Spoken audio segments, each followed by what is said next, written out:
Hello everyone, I am the narrator, and I'm here to guide you through a journey into the unknown today. I know many of you use this video to unwind and fall asleep, so before we dive in, make sure to give this video a thumbs up and subscribe to the channel if you haven't already. Also, I'd love to know, where are you from, and what time are you watching this? Now, get comfortable, let your mind wander, and allow yourself to relax. This is going to be an adventure like no other. Let's begin.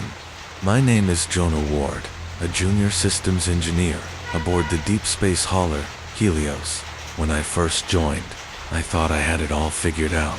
Years of study, hundreds of hours spent with textbooks and simulations, but deep space is a place where you can never be fully prepared. It has a way of humbling you, stripping away your confidence one quiet moment at a time. Helios isn't a noisy ship, but it is never silent. The hum of the engines, the quiet clinks and whirs of the machinery, it's all part of the constant background noise that fills the ship. The air recycling system sighs, the pumps groan, and every so often, the ship's AI, Aura, speaks up with one of her mechanical tones, always crisp, always controlled. She's not human, but there's something almost comforting in her monotony. In a way, the sounds are familiar now, like the rhythm of life itself. It's a simple life, or at least, that's what I thought when I first signed up. My job is to maintain the non-critical system's water recycling, radiation mesh, sensor lattice. It's a routine, almost mindless task, but out here, routine is everything. A single mistake can be catastrophic. One loose bolt, one misaligned wire, and everything could go wrong. It's not just about keeping things running smoothly. It's about making sure that when everything else goes quiet, you're still breathing. We were deep into our shift when AURA's voice broke through the quiet hum. Notice, received packet consistent with distress. Confidence, 58%. Origin, System X47. Estimated approach under low burn, 12 hours. A silence fell over the bridge. The crew, each of us caught in the web of routine, snapped into action. I could feel the change in the air, a shift from the dull monotony of daily life to the sudden tension of an unknown signal. Distress signals weren't unusual in deep space, but this one felt different. There was something about the way Aura said it, something that made the hairs on the back of my neck stand up. Captain Elias Kane walked onto the bridge with his usual command, his presence cutting through the silence. He didn't look at anyone directly. He didn't need to. He was the type of man who spoke through actions, his movements calculated and precise. Strip noise, show spectral. Mason, hold present well. Rhea, go to readiness 2. Lieutenant Mason Holt, our pilot, nodded, but his hands were clenched around the controls, his eyes narrowed in concentration. Copy, Cap. We're riding smoother than a river stone, but I could see the tension in his posture, the tightness in his muscles. Sergeant Rhea Voss, always the vigilant one, checked her weapon. It wasn't a sign of bravado. It was a necessary ritual. When was the last emission? Dr. Aria Lorne, our lead biologist, tapped at her console, her face expressionless, but her mind clearly elsewhere. Frequency drift. There's a hint of biological modulation, but it's faint, almost imperceptible. I can't say for sure. Could just be atmospheric scatter, but there's repetition, a pattern, rhythm. The word caught my attention. It felt like a sudden jolt to my chest. I hadn't noticed it before, but now that Aria had said it, I couldn't ignore it. The signal wasn't just random noise. It was deliberate. Aura translated the telemetry into sound. The speakers crackled, and then came the rhythm, a series of taps, sharp and distinct, like someone tapping on a metal surface. Dot dot dot dot, tap dot dot tap, tap tap. Not a rescue tug, Rhea said. Bounce it to the nearest network node. Let them handle it. Aria didn't look away from her screen. If this is a signal from a sentient, system sentient or otherwise, this is exactly why Helios exists. We don't get 20 chances like this in a career. Elias didn't blink. He didn't need to. Aura, trap, likelihood. 51% if the originator's technology matches or exceeds ours. 29 if natural. Remaining uncertain. Uncertain, I asked before I could stop myself. The word hung in the air like an accusation. Aura responded. Uncertain indicates no match in standard catalogs. The pattern is heterologous, resembles transmission and a cycle. A biological cycle, Arya whispered. Elias drummed his fingers on the console, his face impassive. We alter course. Mason, build me a safe approach. Rhea, lock the interior tighter than you like. Jonah, I'm here, I said, almost mechanically. Radiation mesh. Emergency sequencer at arm's reach. I'm not paying for surprises. Yes, sir. The ship groaned as we shifted course. Outside, the stars spun lazily past the viewport, each one a distant reminder of just how small we were in the grand expanse of space. The planet, X-47, appeared on the scopes of bruise against the dark fabric of the universe.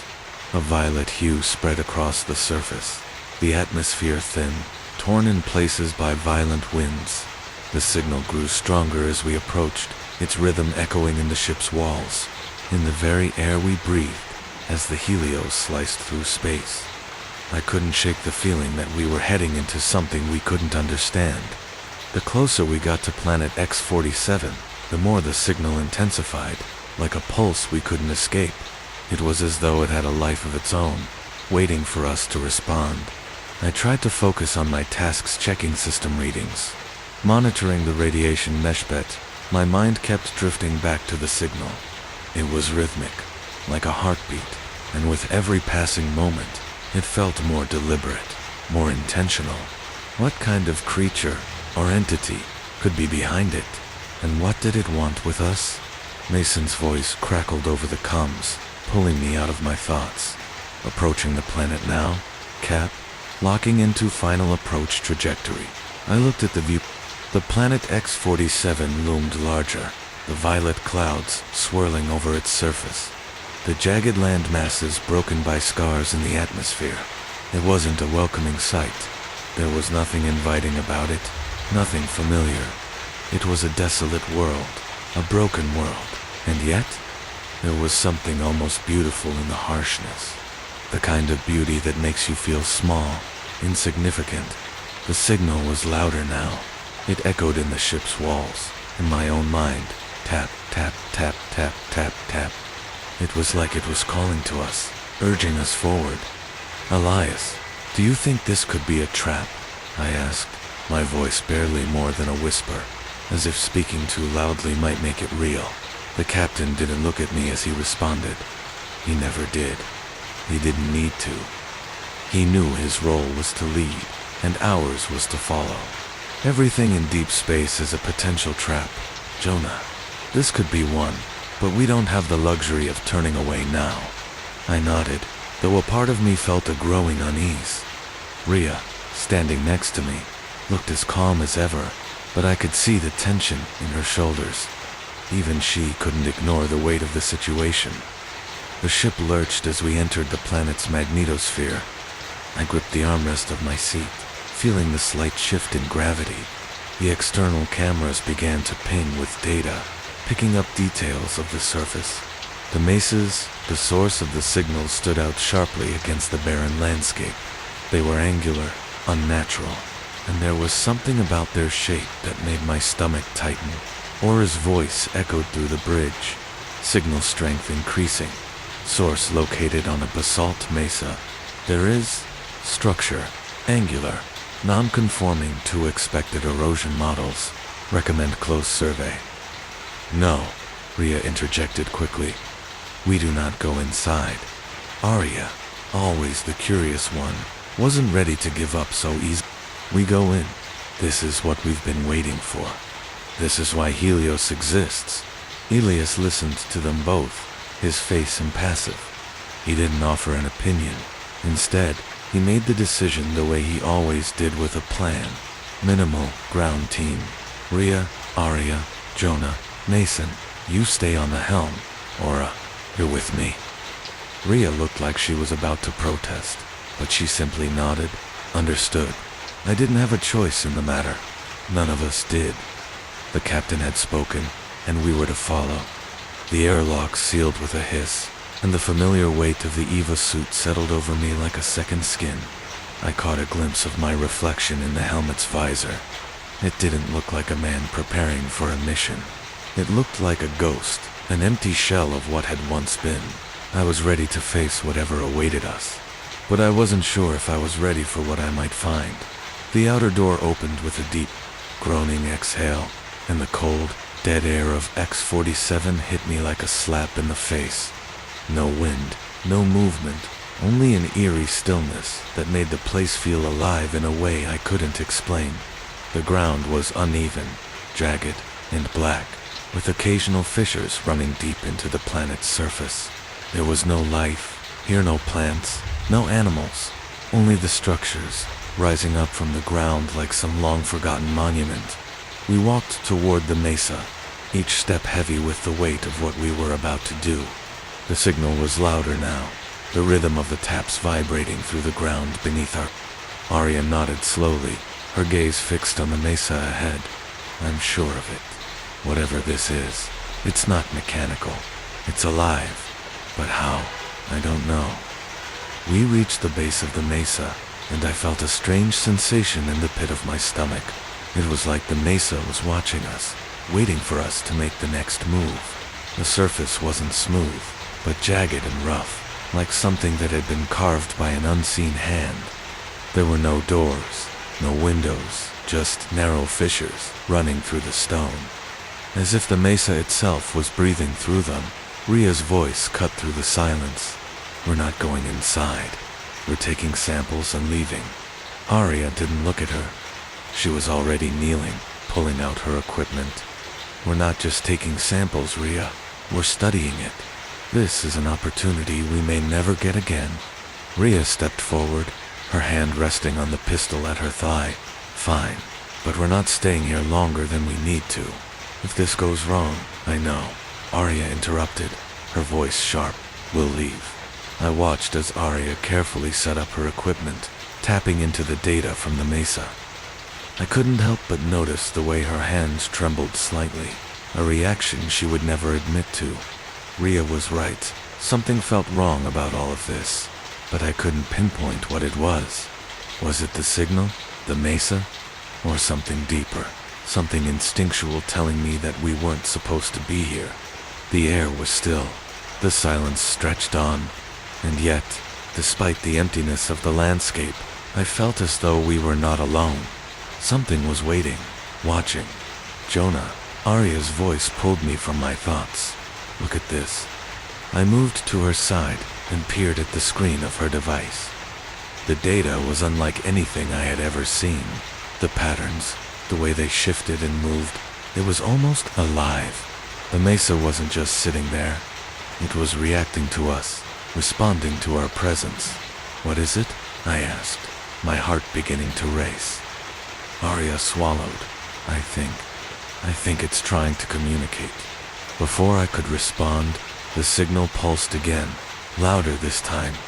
The rhythm felt almost like it was right next to me, vibrating through the air. It was almost alive, and it wanted us to listen. The pulse of the signal shook me to my core. It wasn't just a sound anymore. It was something more, something that felt like it was inside me. The rhythmic tapping, tapping it, reverberated in my bones, a steady beat that seemed to draw us in, urging us forward.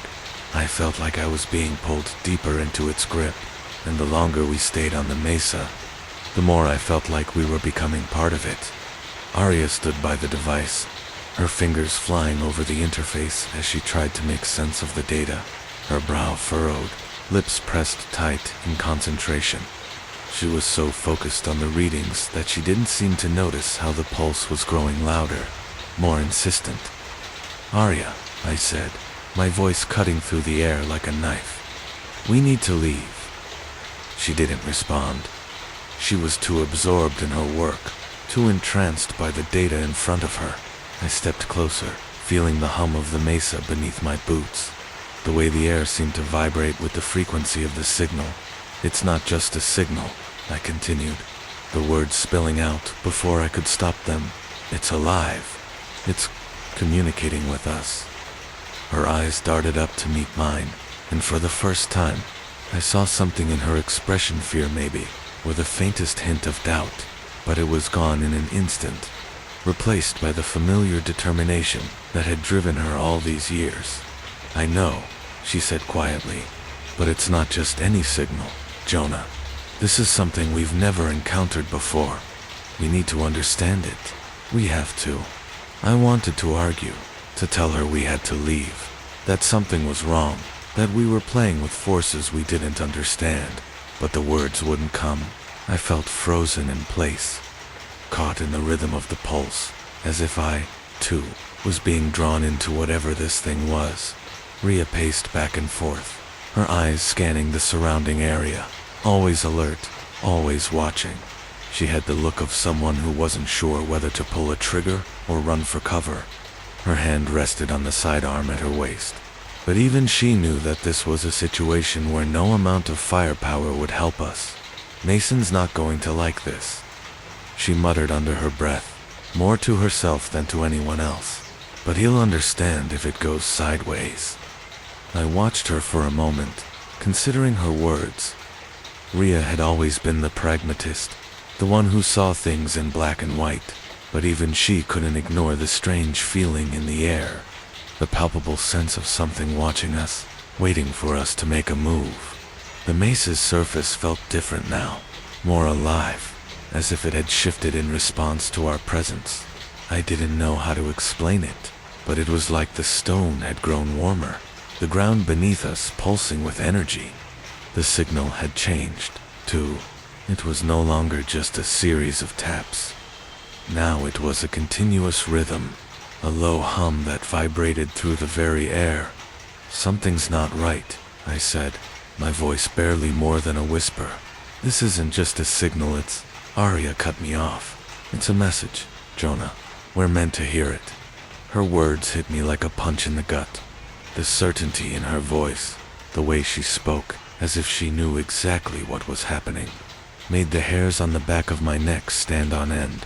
I had never seen Arya like this, so sure of something, so fixated on the unknown. It was as if the signal had a hold on her, and she couldn't or didn't want to let go. We don't know what we're dealing with here, I said, my voice rising, unable to keep the fear from creeping in. This could be dangerous. It might already be too late. Rhea stepped forward, her expression hardening. We don't have time to waste. If there's something here, we need to find out what it is, now. I didn't agree, but I couldn't deny the logic in her words. We were already so far in, already so close to the answer. If we turned back now, we might never get another chance. Still, that gut feeling gnawed at me.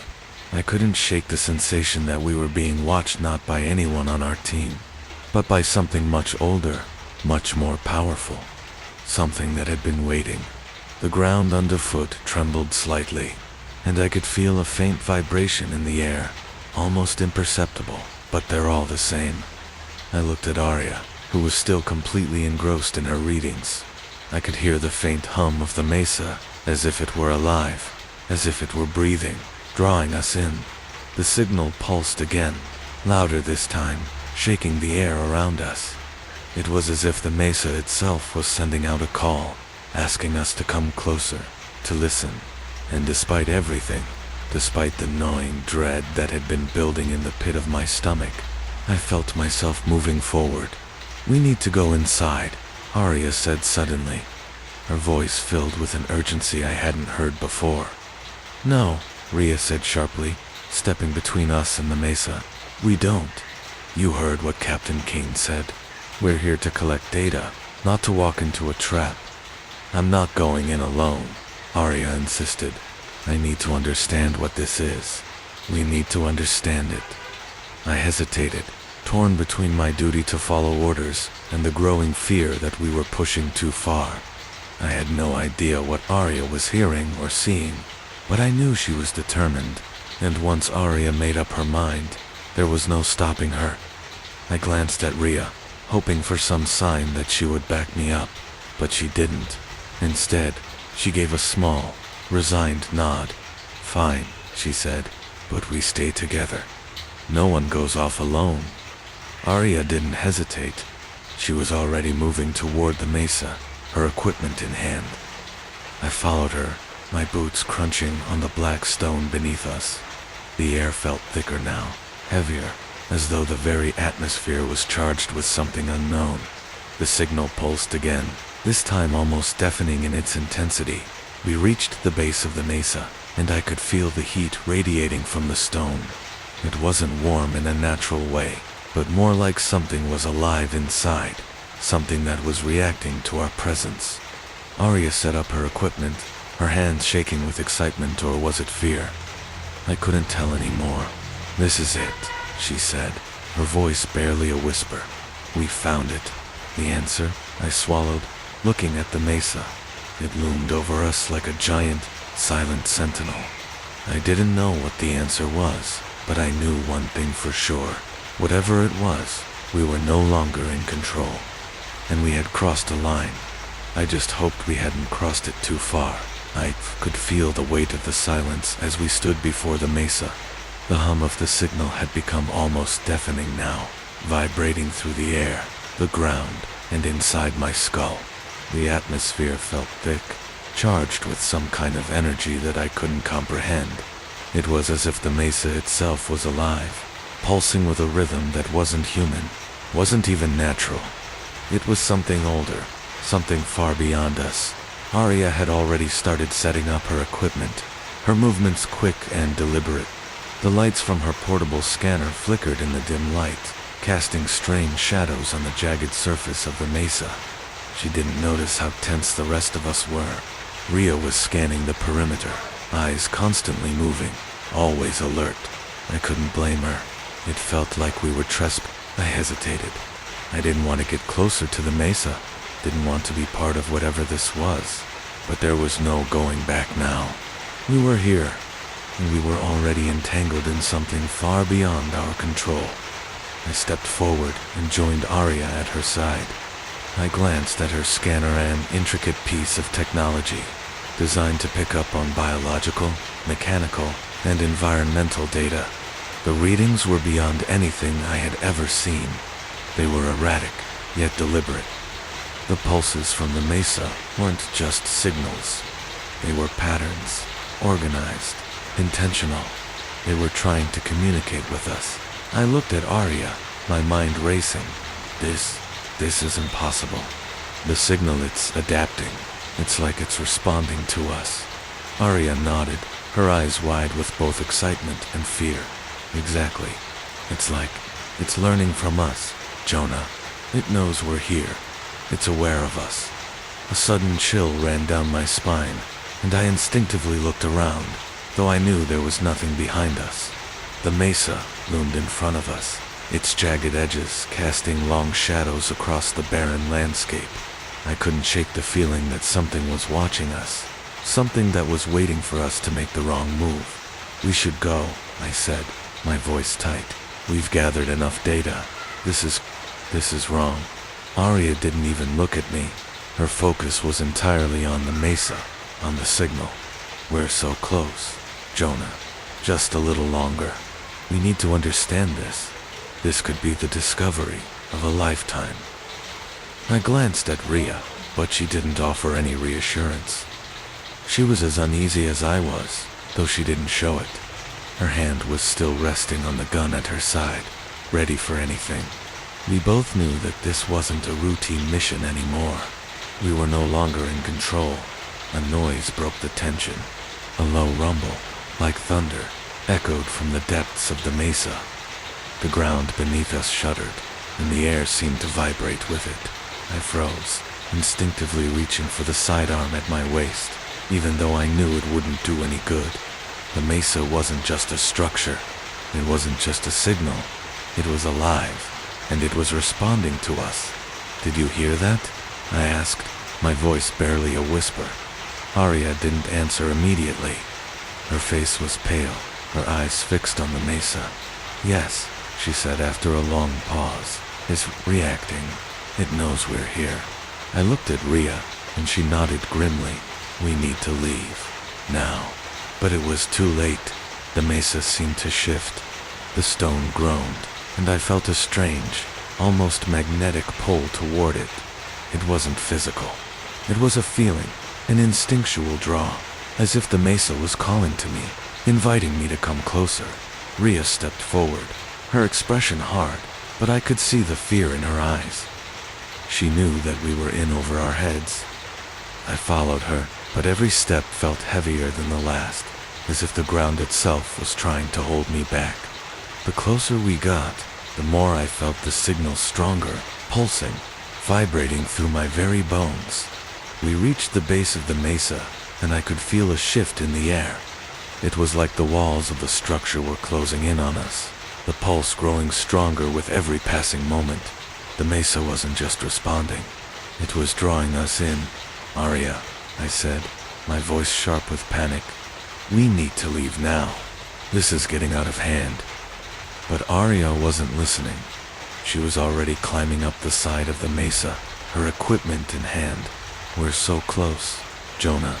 We're almost there." I grabbed her arm, pulling her back. "Arya, stop. We don't know what this thing is. We don't know what it wants." Her eyes met mine, and for the first time, I saw doubt in her gaze. But it was quickly replaced with determination. "I'm not turning back now, Jonah. Not when we're this close." I opened my mouth to argue, but the ground beneath us shook again, harder this time. The mesa groaned, and a deep rumbling sound echoed from its depths. I could feel it in my chest, like a pulse, a heartbeat that was getting faster, more insistent. "We need to go," Rhea said, pulling us both back. "This is a warning. Whatever it is, it's not going to let us leave." I felt a cold sweat break out on my skin as the ground trembled beneath us. The air was thick, charged with something I couldn't explain. The mesa wasn't just alive, it was watching us, and it wasn't happy that we had come. The signal's pulse grew louder, faster, until it felt like it was drowning out everything else. I felt myself being pulled toward the mesa, drawn in by the rhythm, the pulse, the sound, and then, just as quickly as it had started, the pulse stopped. The silence was deafening. I looked around, my heart pounding in my chest. For a moment, everything felt still, frozen in time. I could hear my breath, my heartbeat, the sound of my own thoughts. The signal had stopped, and for the first time, I realized how utterly alone we were. I turned to Rhea, Arya, and Mason. We were standing in front of the mesa, unsure of what to do next, unsure of what had just happened. The ground had stopped shaking. The pulse was gone, but I knew one thing for sure. Whatever had just happened, whatever this mesa was, it wasn't done with us. The silence stretched out, heavy and suffocating, as we stood before the mesa. I could feel my heart beating, the adrenaline still coursing through my veins, but the world around us had shifted. The signal had stopped, but something had changed. The air felt thicker, as if it had become charged with something unseen. I glanced around at the others, Rhea, Arya, and Mason. Their faces were a mix of confusion and fear, just as mine was. We were standing on the edge of something much larger than any of us had anticipated. The mesa wasn't just a structure, and the signal wasn't just a message. Whatever this was, it was far beyond the boundaries of our understanding, far beyond anything we had trained for. And now, it felt like we were all trapped in its grip, like we had unknowingly walked into something ancient and dangerous. I took a step back, my eyes never leaving the mesa. What the hell was that? I muttered under my breath. Arya looked at me, her face pale, but still determined. It stopped. It stopped communicating, Jonah. But it's not over. I can feel it. Rhea crossed her arms, her expression grim. We need to get out of here, now. This is getting worse, not better. Whatever that was, it's not going to end well for us. I couldn't agree more. But at the same time, I couldn't shake the feeling that we hadn't uncovered everything yet. That we were so close to understanding what was really going on. "We need to leave," Rhea repeated, her voice firm. "Mason, get us out of here. We'll report back to the captain. Now." Mason, who had been eerily quiet up until now, nodded without hesitation. "Got it? I'll set the course." I didn't take my eyes off the mesa as Mason moved past me, heading for the shuttle. The signal had stopped, but the vibrations in the air remained. It was as if the mesa itself was still alive, still watching us. I could feel its presence pressing in on us, as if it was waiting for something, waiting for us to make a mistake. But Arya didn't move. She remained by the mesa, her gaze fixed on the surface. "Wait," she said softly. "There's something." I turned to her, my voice rising. "Arya, what the hell are you doing? We need to get out of here, now." She didn't respond immediately. Her eyes were focused on the surface of the mesa, her brow furrowed in concentration. Then she looked up at me, her expression grave. "It's not just a structure, Jonah. It's alive. I think it's been waiting for us." I could feel my pulse quicken, the dread creeping up my spine. "What do you mean?" "It's a machine." "Hey, no," Arya interrupted. "It's not a machine. It's biological. Some kind of organism, or at least something that behaves like one. It's communicating with us, Jonah. But it's not in the way we think. It's not just signals and data. She stopped herself, looking down at her equipment, unsure of how to put it into words. I shook my head, my thoughts spinning. This was far beyond anything I had expected. What were we dealing with here? I couldn't wrap my mind around it. It was too much, too impossible. But even as I tried to dismiss it, something gnawed at the back of my mind. Arya was right about one thing. The mesa wasn't just a structure. It was alive, in some way that I couldn't explain. It had been waiting for us, and we had walked right into its grasp. I turned to Rhea, my voice low. "We need to leave, now." Rhea looked at me for a moment, her eyes hard. She was always the pragmatic one, the one who didn't let fear take over. But even she couldn't ignore the unease that hung in the air. "Fine," she said, her voice tight, "but we're not leaving empty. We'll take the data we've gathered, and then we get out. No more messing around." I nodded, relieved that she was at least on the same page. But as we turned to leave, I heard the soft hum of the mesa, growing louder with each passing second. The pulse was back, but this time it was different. It wasn't just a rhythm, it was a voice that seemed to speak directly into my mind, resonating through my skull like a whisper I couldn't ignore. "Come closer." I froze. Arya didn't seem to hear it. Rhea and Mason didn't either, but I heard it clearly, I blinked, shaking my head, trying to clear this strange sensation from my thoughts. I heard something, a voice that spoke to me. Rhea frowned, her hand going to her sidearm. "You're hearing things, Jonah. We need to go, now." I looked at her, but my gaze was drawn back to the mesa. The hum was still there, vibrating through the air. "Come closer." The voice was clearer now. It was like a magnetic pull, impossible to resist, an undeniable compulsion to follow its call.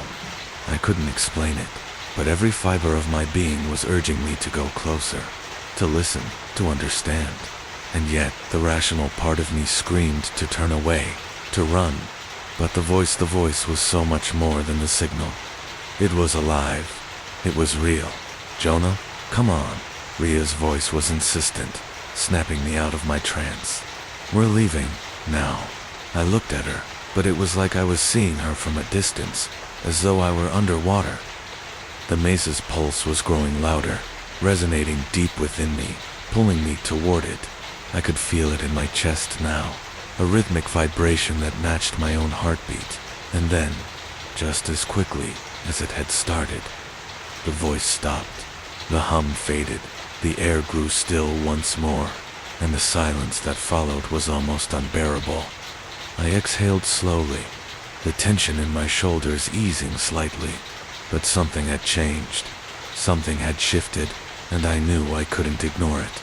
"We need to leave," I said again, my voice firmer this time, though doubt lingered in my words. "We've overstayed our welcome." Rhea nodded.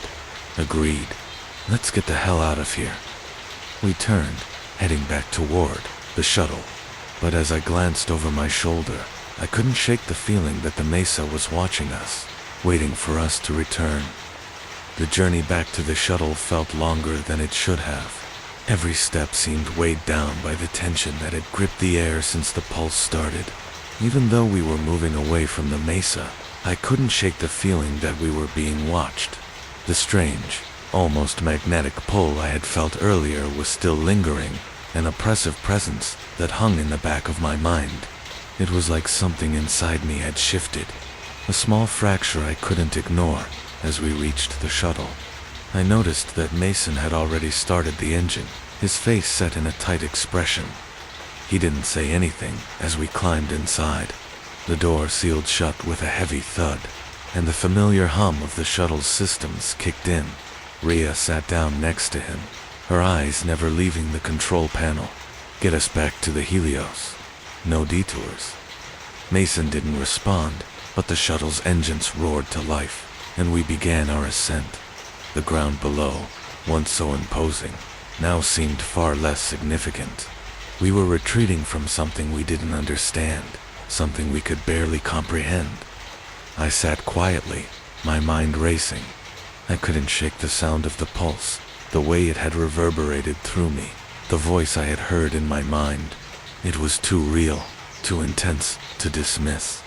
Whatever the mesa was, it wasn't just some abandoned relic. It was alive, and it had been waiting for us. Arya sat across from me, still deep in thought. She hadn't said much since we left the surface, but I could see the conflict on her face. She was just as affected as I was, but she wasn't ready to admit it. She wanted to understand it, to explore it further, and I could see the obsession building in her eyes. "I heard it too," she said, her voice barely audible above the hum of the shuttle. I turned to her, surprise flashing through me. "You heard it?" She nodded, her fingers tapping nervously on her leg. "It was there.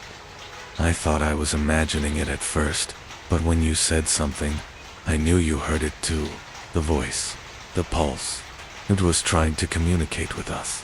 I swallowed hard, trying to push the memories of the mesa out of my mind. "I don't know what it was, Arya, but it didn't feel right. It felt wrong." She met my gaze, her eyes wide with excitement, or was it fear? I couldn't tell. "That's what makes it so important, Jonah. Do you realize what this means? If that mesa is alive, if it can communicate, then it's something we've never encountered before. We could learn so much from it." I didn't respond immediately. I wanted to tell her that we needed to focus on getting back to the Helios and report to the captain. We had done enough here, but I knew she wouldn't listen. Once Arya got an idea in her head, there was no changing it. Rhea, sensing the tension building, spoke up. "We're not going back to that mesa. We'll get the data we've gathered and report it. That's it. We don't need to dig any deeper." I could hear the firmness in Rhea's voice, the protective edge. She had seen enough to know that something was off, but I could also see her own unease. We had been on the brink of something that we couldn't fully understand, and it was clear to all of us that continuing to probe would only lead us further down a path. We might not be able to return from Dot as the shuttle ascended. The view of the planet slowly began to shrink behind us. The violet skies, the broken surface of X-47, were fading into the distance. I should have felt relieved. We were leaving the unknown behind. But the more I looked out at the shrinking planet, the more I felt the pull, like a weight, tugging at my chest. We were leaving, but we weren't really escaping. The mesa was still there, still alive, and its pulse would continue to echo through the stars. The shuttle shook slightly as we entered the Helios docking bay, the massive bulk of the ship looming in front of us. The familiar hum of the station's artificial gravity felt like a breath of fresh air, a small comfort in a place that was anything but. I was glad to be back on the ship, but there was no relief. We hadn't escaped whatever it was we'd encountered. If anything, I felt like we were bringing it with us as we disembarked from the shuttle. The crew was already waiting for us, but they didn't have the questions I expected. They didn't ask about the mesa, the signal, the strange pulse we'd encountered. Instead, Captain Elias Kane's eyes flicked over us, and he gave a single nod, as if already knowing the story we'd have to tell. "What happened?" he asked. Rhea spoke first, her voice steady and firm. "We found the source of the signal. There's something on that planet. It's not natural, sir. It's alive. We don't know what it is, but it's more than just a signal. It's trying to communicate." Elias didn't react, but I saw the shift in his eyes. He wasn't surprised. "Did you get the data?" he asked, his voice almost mechanical. His gaze shifted to me and Arya. "What did you find?" Arya stepped forward, her excitement still visible, despite the exhaustion that was starting to set in. "The mesa, there's something in the stone. It's not just a structure, Captain. It's some kind of organism. We've never encountered anything like it before. The signal it was trying to communicate. We have to go back and study it." I could feel the tension rise again. I wanted to say something, to stop Arya from going any further, but I couldn't. I didn't know if I could trust myself anymore. The voice, the pulse, it had gotten to me in a way I didn't understand. Elias was silent for a long time, his gaze never leaving us. Then, finally, he spoke. "You're not going back." Rhea's eyes widened in surprise, but Elias didn't wait for a response. "You'll stay here, and we'll go over the data. We've got enough to work with. We don't need to risk everything on an unknown." Arya opened her mouth to argue, but Elias raised a hand, silencing her. "That's an order."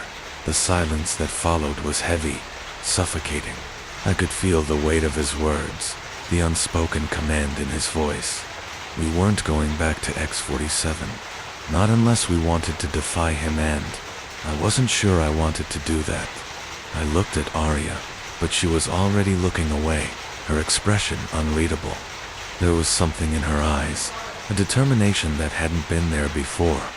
It was as though the mesa had gotten to her, too, and I knew, without a doubt, that she wouldn't stop searching for answers. Not until she had uncovered the truth.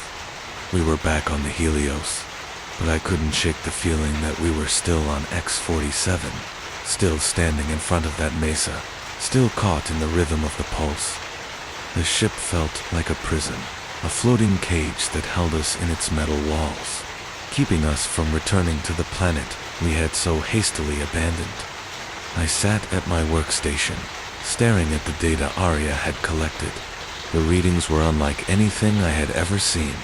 Even Aura couldn't make sense of some of it. The signal had been more than just a transmission. It had been a lively live in a way that didn't make sense. The mesa had been alive, breathing, pulsing with energy, and it had tried to communicate with us. But why? What did it want from us? And what had happened to that voice I had heard, the one that had spoken directly into my mind? It felt like a part of me had been pulled into something that I couldn't explain. Jonah.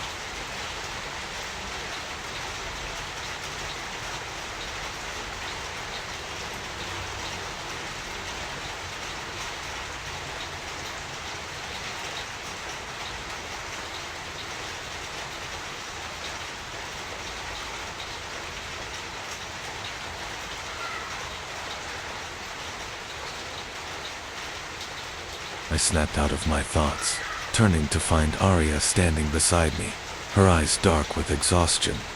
She looked different. There was a quiet intensity in her gaze, something that I hadn't seen before. She wasn't the same Arya I had known. Whatever we had encountered on that planet had changed her, just as it had changed me. "Are you okay?" I asked, the question sounding hollow even as I said it. I didn't know if I was asking about her physical well-being, or if I was asking something deeper. Arya didn't answer immediately. She just stood there, her hands trembling slightly as she looked down at the datapad in her hand. "I don't know if I'll ever be okay again, Jonah," she said softly. "I can't stop thinking about it, about the mesa, about the signal." I didn't know how to respond. I wanted to tell her that we had done the right thing, that we had left the planet, and that it was over. But deep down, I knew it wasn't over. The mesa had gotten under our skin, and no matter how far we flew, it would always be with us. "We need to tell the captain," I said finally. "We need to report everything we found. The data, the signal, everything." Arya shook her head. "We can't. He won't understand. None of them will." I frowned. "What do you mean?" She looked at me, her eyes full of frustration. "They don't get it, Jonah. This isn't just some anomaly. This isn't just a signal or a random occurrence.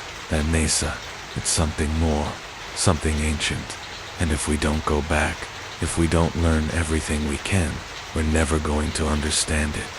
I opened my mouth to argue, but the words caught in my throat. I wanted to agree with her. I wanted to understand it too.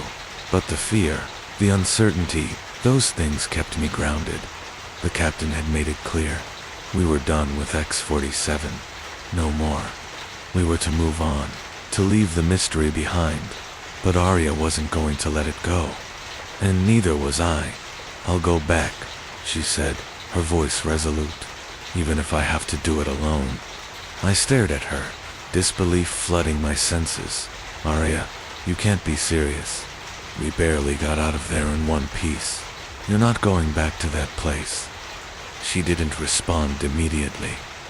Instead, she turned her attention to the data on her pad, scrolling through the readings. "You don't understand, Jonah. This isn't just a planet, a signal. It's a living entity, and I don't think it's done with us. Not yet." The weight of her words hung in the air, heavy with a truth neither of us could deny. Something had happened on X-47, something that we couldn't explain, and now we were stuck with the consequences. "I don't want to go back," I said, my voice barely above a whisper. "I don't want to be a part of this anymore. Whatever it is, it's too dangerous." Arya glanced at me, her expression unreadable. "I'm not asking you to go, Jonah. I'm asking you to help me understand it. Help me figure out what it really is." I opened my mouth to protest, but before I could speak, Rhea's voice came through the comms. "Jonah, Arya, report to the bridge. Now." I turned, startled by the urgency in her tone. I glanced at Arya, but she was already moving, walking toward the door with a sense of purpose that I couldn't match. I followed her, my heart pounding in my chest. What had Rhea found? What new information was there? We entered the bridge, and Elias was already there, standing in front of the viewport. His eyes were fixed on the stars, but he turned when we walked in. He didn't say anything right away. Instead, he gave us a long, measured look, as though weighing his next words carefully. "Captain," I asked, my voice hesitant. Elias didn't answer at first. He glanced at the console beside him, then back at us. "You two need to stop this. Whatever it is you're chasing, it's over." I felt my chest tighten. "We can't just leave it, Elias. The mesa, whatever that thing is, it's still out there. It's still a threat." Elias's gaze hardened. "We've done our duty. We've gathered the data. There's nothing more to be done. You both need to let it go." I opened my mouth to argue, but Rhea's voice interrupted me. "He's right, Jonah. It's over. We move on." The words stung, but I knew she was right. If I had any doubt before, it was gone now. We were out of our depth. We had no idea what we were dealing with, and the captain was right. It was too dangerous to keep pursuing it. But Arya wasn't convinced. "No, we're not done. Not until we understand it. Not until we know what it wants." The silence that followed was thick with tension. I could feel the weight of Arya's words, the desperation in her voice. I knew she was driven by something deeper, something that I didn't fully understand, and I knew that if we didn't stop her, if we didn't hold her back, She was going to go back to that mesa, and she would drag me with her. "We're done here," Elias said, his voice cold. "I'm giving you both an order. We leave X-47 behind. That's final." Arya stood there for a long moment, her jaw clenched, her hands trembling at her sides. Then, without another word, she turned and walked off the bridge. I stayed there, frozen, the weight of the decision pressing down on me. The captain had spoken, and I knew I couldn't defy him, but I couldn't help feeling like we were walking away from something that we would regret not. Understanding, I didn't know what Arya would do next, but I knew one thing. We hadn't seen the last of the mesa, not by a long shot. The days that followed were uneventful in the sense that they passed without any immediate crisis, but I knew, deep down, that nothing about our situation had been resolved. The mesa was still there, still alive, waiting in the silence of X-47, and we had abandoned it. The rest of the crew seemed to have accepted that, but Arya, Arya couldn't let it go.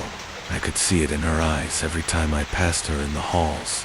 The same obsession that had been there on the surface of the planet was still burning in her, and it was only a matter of time before she acted on it.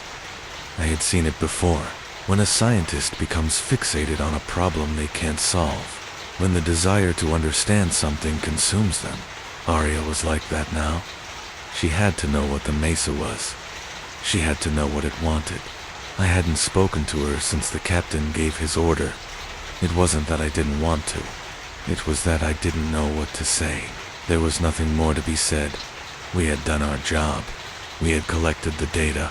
It was over.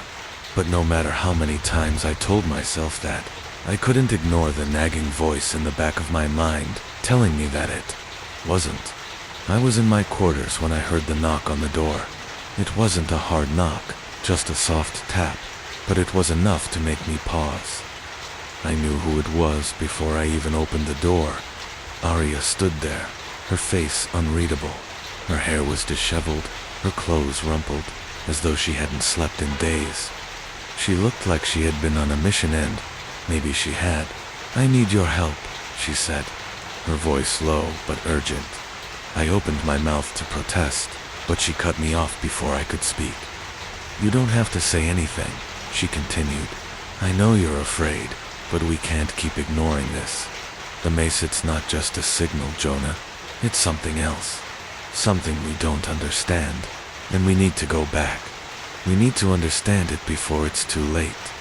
I stared at her, torn between the fear that had been gnawing at me and the nagging curiosity that had been creeping into my mind ever since we left the planet. Could we really just leave it behind? Was it right to abandon something so dangerous, something that had been calling to us? "Arya," I started, but she wasn't listening anymore. She stepped into my quarters, her eyes bright with determination. "I've been working on a plan," she said, her voice barely a whisper. "I can't do this alone, but if you're with me, we can go back. We can get the answers." My heart raced as she spoke, and I knew then that there was no stopping her. There was no way I could talk her out of it. I had seen her determination before, and I knew that once she set her mind on something, there was no changing it. I looked at her for a long moment, weighing the consequences. What would happen if we went back? What if the mesa really was alive, really did want something from us? Could we handle whatever it was? But I knew I had no choice. I couldn't stop her, and deep down, I knew I didn't want to. I was as much a part of this as she was. I had heard the pulse. I had felt it, and now it was calling me again, a siren song that I couldn't ignore. "Okay," I said finally, my voice steady, despite the fear twisting in my stomach. "But we need to be careful. We can't go back unprepared." Arya smiled, the intensity in her eyes shifting into something like gratitude. "I knew you'd come around." I didn't answer.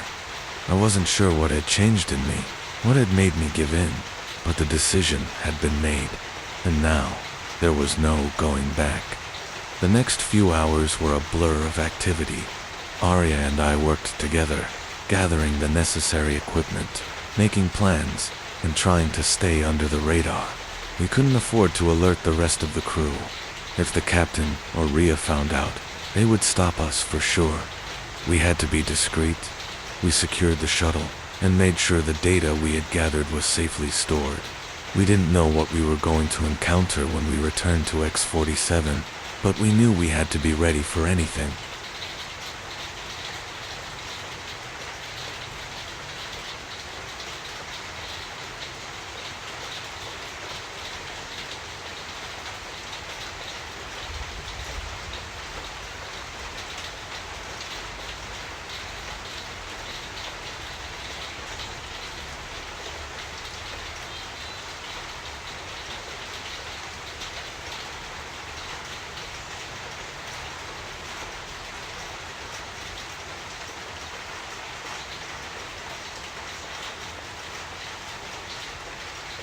By the time we were ready, the sun was beginning to set on the Helios, casting long shadows through the corridors.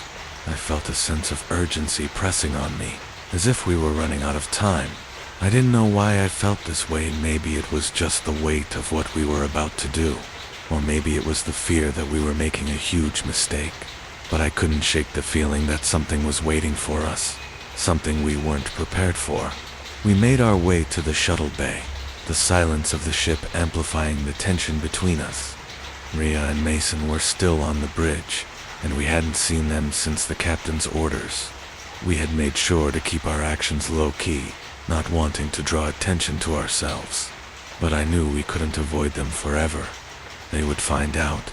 They had to. "Are you ready?" Arya asked, her voice quiet but firm. I nodded, my throat dry. "Let's do this."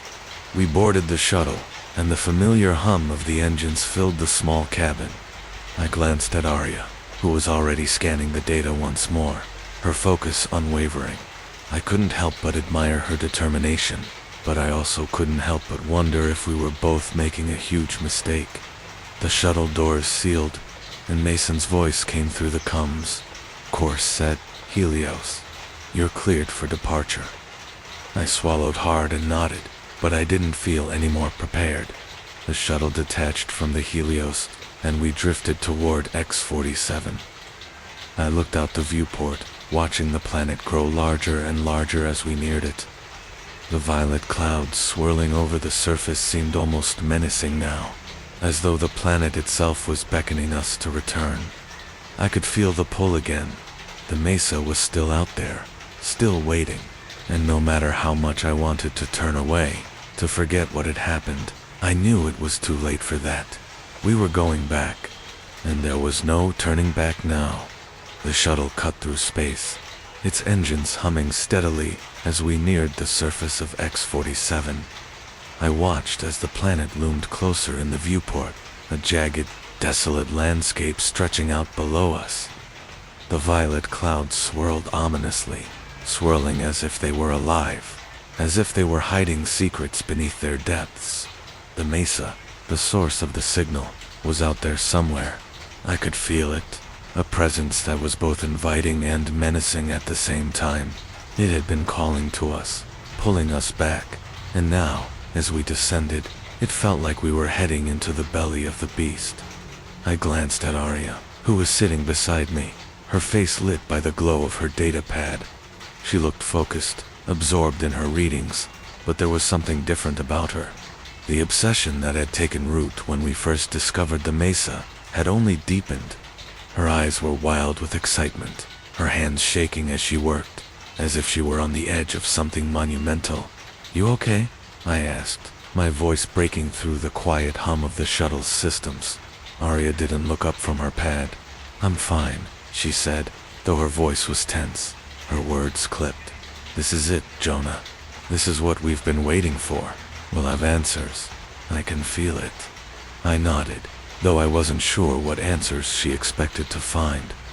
I couldn't shake the feeling that we were walking into something far bigger than we could possibly comprehend. Something that could change everything we knew about the universe. The shuttle jolted as we broke through the atmosphere, the sound of the landing gear deploying, filling the cabin. I glanced out the viewport again, watching as the mesa came into view. its jagged silhouette cutting through the sky. It was just as I remembered, tall, imposing, unnatural. It didn't belong here. But then again, neither did we. "We're here," Mason's voice crackled through the coms, touching down in 5. I could hear the tension in his voice, even though he was trying to keep it masked. Mason wasn't one for drama, but even he couldn't hide the unease that had settled over the crew. None of us had signed up for this.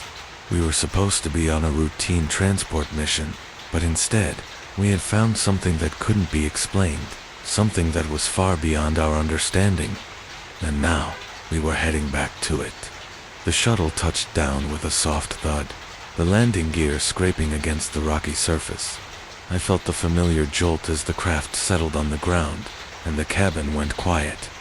The hum of the engines faded, replaced by the sound of our breath. The air heavy with anticipation. Rhea spoke up from the back, her voice low and steady. "We're not doing this for you, Arya," she said, her tone firm. "We're doing it because you won't stop. But make no mistake, we're taking the data and leaving. No second guesses. No staying longer than we need to." Arya didn't respond immediately. She just nodded, her fingers still tapping away at her pad. She was focused, and in that moment, I couldn't tell if she was thinking clearly or if the obsession had taken over completely. But I knew this wasn't just about answers anymore. It was about something deeper, something that Arya couldn't or wouldn't walk away from. The shuttle door slid open with a hiss, and we were greeted by the cold, dead silence of X-47. The air was thin and dry, the planet's surface cracked and barren, devoid of life. There were no sounds here, no signs of anything living, only the mesa, towering before us, its surface marked by deep fissures and strange patterns. The signal, though, was gone. The rhythm we had felt, the pulse that had called to us, was silent, but I knew it was still there, hidden beneath the surface, waiting. We exited the shuttle, the sharp chill of the planet's atmosphere hitting me as soon as my feet touched the ground. The air was thin, almost too thin to breathe, and I could feel the pressure of it pushing down on me. The gravity was slightly weaker than Earth's, but it felt heavier, like the planet itself was weighing on us, holding us in place. "Let's get this over with," Rhea muttered, her hand never leaving the grip of her sidearm. Arya led the way toward the mesa, her footsteps confident, her mind fixed on the goal ahead. She was determined to get answers, and nothing was going to stop her. I followed reluctantly, feeling the weight of the decision settle over me like a heavy blanket. The mesa loomed before us, its surface cracked and alien, the dark stone almost shimmering in the pale light. It was as though the stone was alive, its surface moving in ways that couldn't be explained. I felt the pulse again, deep inside me, like a heartbeat, slow but steady. It was calling me, calling us, and I couldn't resist. I couldn't stop myself. We reached the base of the mesa, and Arya immediately began setting up her equipment. She was too focused to care about the danger, too absorbed in her desire to understand it all. I watched her for a moment, then turned to Rhea. "We shouldn't be here," I said, my voice low. Rhea didn't answer immediately. She simply nodded, her eyes scanning the horizon, always alert. "We're not here to make a discovery, Jonah," she said finally. "We're here to make sure she doesn't get herself killed." I didn't know how to respond to that. I didn't know how to tell her that I felt the same way, that I was scared, that this was all too much. But I didn't say anything. I just kept my eyes on Arya, who was still focused on the mesa, oblivious to the tension building around her. I stepped forward, closer to her, and I could feel the pulse again. It was stronger now, like it was reaching out, pulling me in. I couldn't stop it. I couldn't resist. "Arya," I said, my voice shaking, "we need to be careful. Whatever this is, it's not like anything we've ever dealt with before." She didn't look at me. She didn't even acknowledge me. She just kept working, her hands moving quickly over the equipment, her eyes focused on the mesa dot. And then, something happened. The mesa trembled. A low, deep vibration filled the air, the ground beneath us shaking. I felt it in my chest, like a pulse, just like the signal. But this was different. This was real. The mesa wasn't just reacting to Usit, was alive. Get back, Rhea shouted, pulling me away from the base of the mesa. But it was too late. The stone began to crack, splitting open with a sound that reverberated through the air. A deep, guttural noise, like a growl, filled the air around us. The ground trembled, and then, suddenly, the mesa seemed to open up, as though something was pushing its way out from within. I froze, my heart racing in my chest. This wasn't just a signal. It wasn't just a structure. Whatever was inside the mesa was waking up. The ground beneath us trembled again, and the low, guttural growl from the mesa grew louder, more pronounced. I felt the vibrations pulse through my legs, into my bones, as if the planet itself were alive, breathing, reacting to us. I took a step back instinctively, but the others were frozen in place, staring at the mesa, as if waiting for something to happen. The stone cracked further, and the air seemed to grow thicker, charged with a strange energy that I couldn't explain. The mesa, once solid and immovable, was shifting, bending, opening. I could see something moving inside, something dark, like shadows slithering beneath the surface of the stone. The deep rumbling continued, echoing through the desolate landscape, vibrating the air around us. Arya, oblivious to the growing danger, was still focused on her equipment, her fingers flying over the pad as she tried to collect more data. Her face was illuminated by the soft glow of the screen, but her expression was, "We need to leave," I shouted again, my voice desperate now. But just as I took another step forward, the mesa seemed to collapse in on itself. The crack in the stone widened, the noise deafening, and something yet dark, twisting shape emerged from within. I could only catch a brief glimpse of it before it vanished back into the shadows of the mesa. But the sight was enough to send a chill through me. It wasn't just a signal. It wasn't just an alien structure. It was something more. And whatever it was waking up. Rhea grabbed my arm, pulling me away from the mesa. "Move, Jonah," she yelled, her voice filled with urgency. "We need to get back to the shuttle, now." But I couldn't move. I couldn't tear my eyes away from the mesa. There was something pulling me in, something I couldn't resist. The pulse, the voice, the hum, it was all there, all around me. And it felt like it was calling to me, inviting me to come closer, to understand. But deep down, I knew that if I went any closer, there would be no turning back. The shadows inside the mesa stirred again, and I felt the air grow colder. A figure, or maybe several, seemed to shift just beyond the crack in the stone, but I couldn't make out any details. Whatever it was not human. It was something far beyond our understanding, something ancient, something that had been waiting for us. Arya finally looked up, her expression a mixture of awe and fear. "It's alive," she whispered, almost to herself. It's before she could finish. The ground shook violently, sending us all stumbling. The mesa trembled once more, and the crack in the stone widened even further. Whatever had been inside was pushing its way out.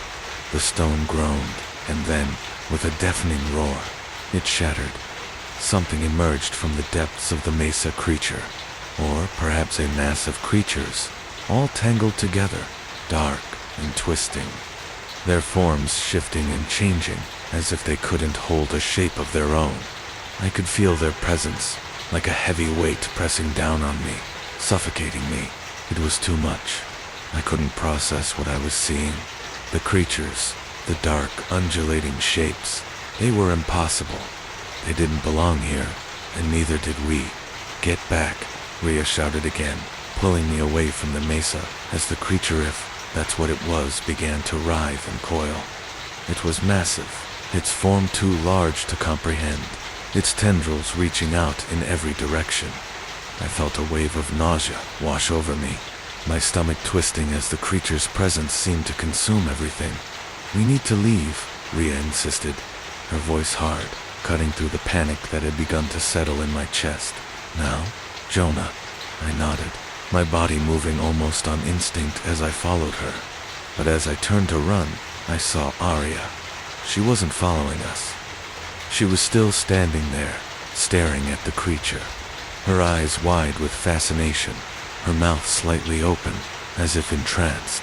"Arya," I shouted, but she didn't respond. She was too far gone, too absorbed in the sight before her. I felt a pang of fear.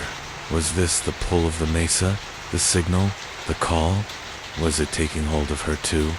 Without thinking, I sprinted back toward her, grabbing her by the arm and pulling her away from the mesa. She resisted at first, her body stiff, but then, slowly, her gaze shifted, and the light in her eyes dimmed. The trance was breaking. "We need to go, Arya," I shouted, pulling her toward the shuttle. She didn't argue. She didn't even look back at the mesa, but I could feel her struggle inside. She was torn between the desire to stay, to understand, and the knowledge that we were running out of time. We reached the shuttle, and I shoved the door open, helping Arya inside. Rhea followed quickly, and Mason started the engines. The moment the door sealed, the shuttle jolted, and we shot into the air, pulling away from the planet. I looked out the viewport as X-47 grew smaller and smaller, the mesa shrinking into the distance. But even as we left, I couldn't shake the feeling that the creature, whatever it was still there, still watching us, still waiting, and I knew, deep down, that it wasn't finished with us. It would never be finished.